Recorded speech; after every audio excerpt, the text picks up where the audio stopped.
Today we're going to be talking about rational numbers and decimals, and we're going to be asking ourselves, how can we convert a rational number to a decimal?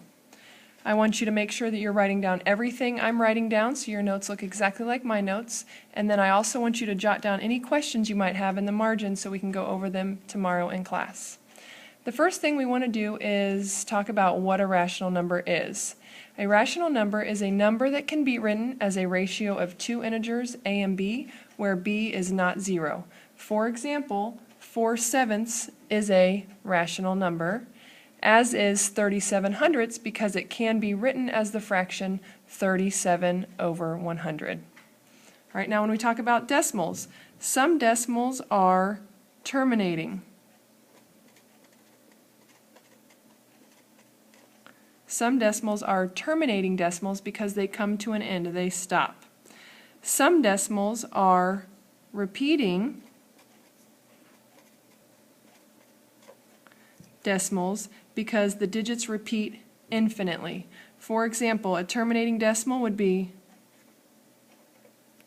0.25 because it stops. However, a repeating decimal would be 0.6 repeating. Anytime it's a repeating decimal, you're going to have a bar over the digits that repeat. If only the 6/10ths repeat, you just have a bar over the 6. If the tenths and hundredths place repeat, you would have a bar over the tenths and hundredths place because the digits 4, 5, 4, 5, 4, 5 would repeat. All right, now let's talk about writing rational numbers as decimals. There's going to be two ways you're going to do it.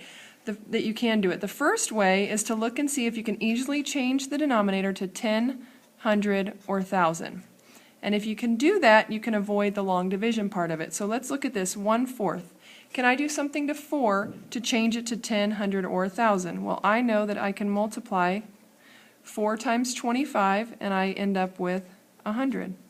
And I know that since I want to make an equivalent fraction here, I have to multiply the top by the same thing I multiplied the bottom by. So 1 times 25 is 25 hundredths. So 1/4 is the same as 25 hundredths, and I need to write this as a decimal. 25 over 100, I know the 5 needs to go in the hundredths place, and the 2 goes in the tenths place. So the 2 represents the tenths, and the 5 represents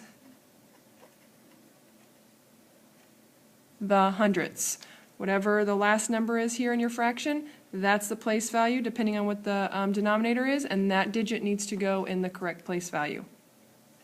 So let's look at the second one. I have 12 over 5. Well, I know that I can multiply 5 times 2 and I get 10, and I know that I also have to multiply 12 by 2 and I end up with 24.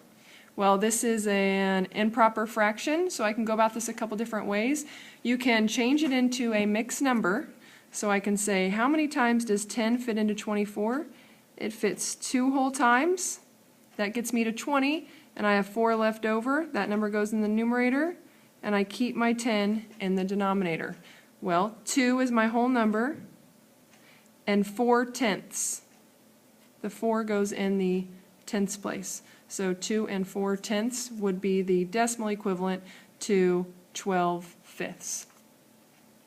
Okay, well, what do I do if I can't change the denominator easily to 10, 100, or 1,000?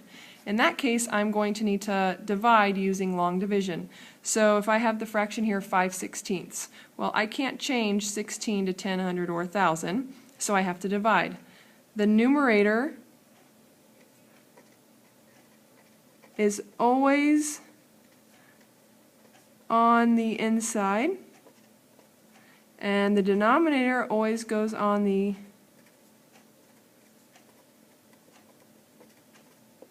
outside. You need to remember that. It's not which number is smaller or bigger.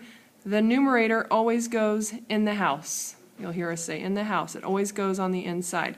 So I have my 5 divided by 16. And I look, and 16 cannot fit into 5, so I put a 0 up here. 16 times 0 is 0. Then I put a 3 here. 16 can go into 50 3 times. 3 times 16 is 48. 50 minus 48 is 2. Bring down my 0. 20. How many times does 16 go into 20? It goes once. I put my 1 up here at the top. That makes 16. 20 minus 16 is 4. Bring down your 0. 16 goes into 40 2 times. 2 times 16 is 32. 40 minus 32 is 8. Bring down your 0. That gives you 80. And 16 goes into 80 5 times. 16 times 5 is 80. And since I have a remainder as 0, that's when I can stop. So my decimal is 3,125 10,000ths. And since it comes to an end, I can classify that as a terminating decimal. It stops. It comes to an end.